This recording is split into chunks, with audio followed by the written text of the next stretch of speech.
Hello everyone, welcome to my YouTube channel. আজকে আমরা আলোচনা করব ক্লাস 6 এর lesson 9 I will go with my father a ploughing, Joseph ক্যাম্বেলের লেখা কবিতাটির থেকে অ্যাক্টিভিটি 8A অ্যান্ড বি, যেটাকে বলা হয় রাইটিং পোর্শন। এর আগে দুটো ভিডিও আমার চ্যানেলে আপলোড করা আছে। একটা হলো এই কবিতার বেঙ্গলি মিনিং এবং অন্যটা হলো আর বাদবাকি যা কিছু সমস্ত অ্যাক্টিভিটিগুলো। তোমরা এর আগে অ্যাক্টিভিটি বা বাংলা মিনিং যারা দেখোনি তারা গিয়ে ভিডিওটা দেখতে পারো, এবং আমি তোমাদের আমার প্লেলিস্টে যাবে, প্লেলিস্টে গিয়ে সমস্ত ভিডিও দেখতে পারবে। এছাড়া আমি প্লেলিস্টের লিঙ্ক আমার এই ভিডিওর ডেসক্রিপশনে দিয়ে দেবো। তো চলো শুরু করা যাক। কি বলেছে অ্যাক্টিভিটি 8A? বলেছে write a story in about 60 word based on the following hints. নিম্নলিখিত সূত্রের সাহায্যে 60টি শব্দের মধ্যে একটি গল্প লিখো। এবার সূত্রগুলো কি কি বলেছে? অ্যান্ড অ্যান ওল্ড ফার্মার কলস হিজ লেজি সন্স। একজন বৃদ্ধ কৃষক তার অলস পুত্রদের ডাকলো। Ask them to ডিগ up treasure storeyed in the field. তাদেরকে বলল মাঠ খনন করে সেখান থেকে সমস্ত ট্রেজার মানে ধন সম্পত্তিগুলো বের করে নিতে। Sons ডিগ up field. ছেলেরা পুরো মাঠটাকে খনন করলো, বাট ফাইন্ড নো ট্রেজার, কিন্তু কোনো ধন সম্পদ পেল না। Farmer ask them to sow seed. পিতা বা কৃষক তাদেরকে বলল বীজ বপন করতে। এর ইজ হারভেস্ট। একদা প্রচুর শস্য পেল। Sons understand the value of hard work. ছেলেরা বুঝতে পারলো কঠোর পরিশ্রমের ফল। তাহলে চলো স্টোরিটা আমরা দেখে নিই। অ্যাক্টিভিটি 8A, যে কোনো গল্প লেখার জন্য তার একটা টাইটেল বা শিরোনাম দিতে হয়।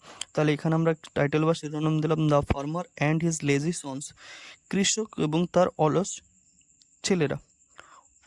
এবার কী হবে? Once there lived an old farmer. একদা একজন বৃদ্ধ কৃষক বাস করতেন। His sons were very lazy. তার ছেলেরা ছিল খুবই অলস। ওয়ান ডে, একদিন, হি কল্ড দেম, সে তাদেরকে ডাকলো টুগেদার, একসঙ্গে। হি আস্কড দেম, সে তাদেরকে বলল two ডিগ up treasure storeyed in the field, খনন করে ধন সম্পদগুলো তুলে নিয়ে আসতে যেগুলো মাঠে জমা করা আছে। The sons did according to him. ছেলেরা তার মতো বা সে যেভাবে বললো তাই করলো, তার মত অনুসারে কাজ করলো। But they found no treasure, কিন্তু তারা কোনো ধন সম্পদ খুঁজে পেল না। Then the farmer asked them to sow seed on that field. তারপরে কৃষক তাদেরকে বলল সেই মাঠে বীজ বপন করতে। আফটার সাম উইকস, কয়েক সপ্তাহ পর, there grew up a rich harvest, সেখানে প্রচুর ফলন বা প্রচুর ফসল হলো। Thus lazy sons understood the value of hard work.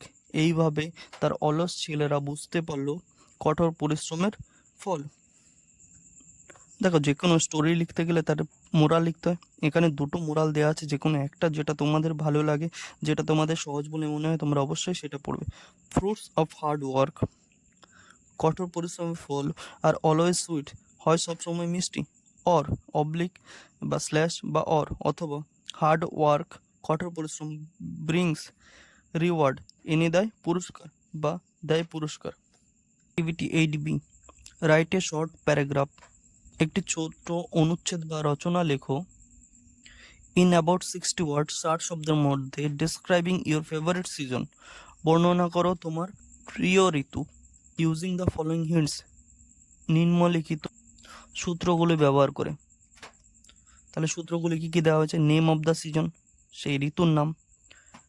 Flowers and fruits, ফুল এবং ফল। ভেজিটেবলস, শাকসবজি। ফেস্টিভ্যাল, উৎসব। Why do you enjoy it, কেন তুমি সেটাকে ভালোবাসো বা উপভোগ করো। তাহলে চলো দেখে নেওয়া যাক অ্যাক্টিভিটি 8B। তা আমরা প্রথমে কি দিলাম? একটা শিরোনাম বা টাইটেল। মাই ফেভারিট সিজন, আমার প্রিয় ঋতু। My favourite season is winter, আমার প্রিয় ঋতু হলো শীতকাল। Flowers like sunflower, dahlia, marigold etc bloom in this season.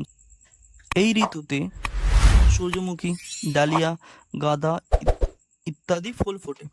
Fruits like ফল হয় অরেঞ্জ, কমলা লেবু, গোয়াবা, পেয়ারা, গ্রেপ, আঙ্গুর, ইটিসি এক্সেট্রা বা ইত্যাদি।